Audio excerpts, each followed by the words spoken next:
अरे का ए सखी अपना मिलिट्री बेटा के ब्याह करबू? अरे हमार लड़की में 6 आइटम चाहिए, 6 आइटम के गुण होवे के चाहिए। राउर बेटी में बा का? हाँ तो ABCDEF गुण चाहिए हमरा के। बात तो बताई। एकर मतलब का होला? सुनी, बताई। ए से एज 18 साल होके के चाहिए। अच्छा हाँ हाँ 16-17 साल के बिया ना। अच्छा तब तो ना होई। काहे? बी से ब्यूटीफुल सुंदर बिया ना। अरे हाँ हाँ जमुनिया रंग के बिया ना। अरे तब तो नहीं होगी। सी से करेक्टर आचरण सही होके के चाहिए। आजकल सुनले बानी लड़की लोग के बहुते बॉयफ्रेंड रहेला।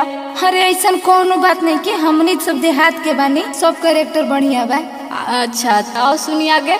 डी से डेंजर दान दहेज होके के चाहिए। खतरनाक कितना ले हो?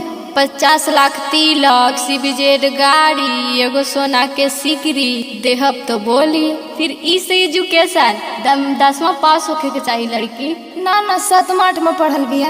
तब तो नहीं होई। इतना सब रहत गुना तबे ऐप से फ्रेंड बनाई था। रौ काट का बा? अरे हमार बेटा पूरा झारखंड में हल्फा मचैले बा। रउआ के नइखे पता का करेला? अरे मिलिट्री न बा। तो सुना झारखंड में कैसे हल्फा मचैले बा।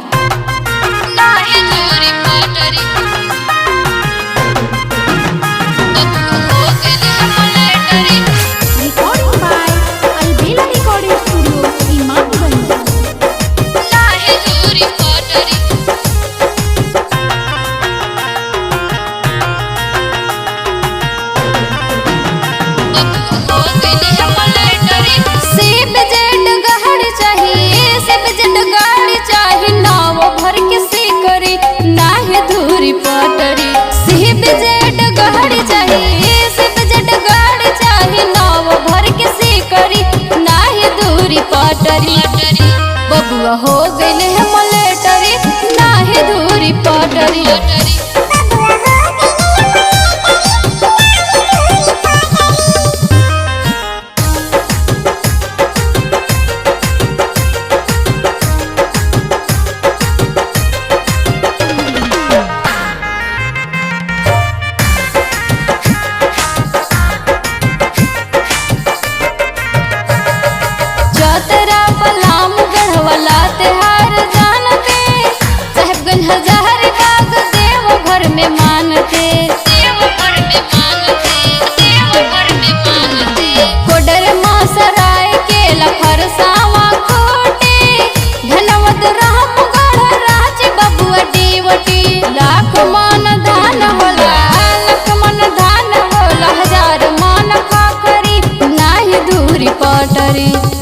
बबुआ हो गइले मिलिट्री नाही दूरी पटरी।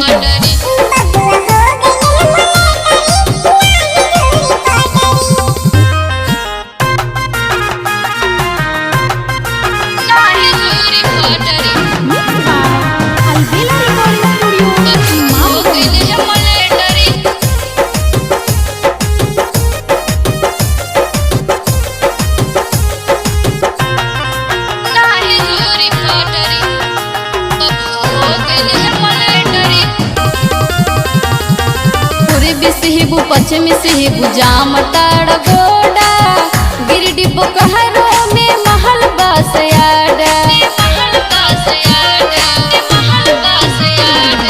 गुमका लोहर दागा गुमला पाकुड़ सी मडेगा जी 50 लाख तेल को समझी हाँ लगेगा जी। बर्मा के बहुत मानी मिला के चहल टांगरी नाही दूरी पटरी। बबुआ हो गइले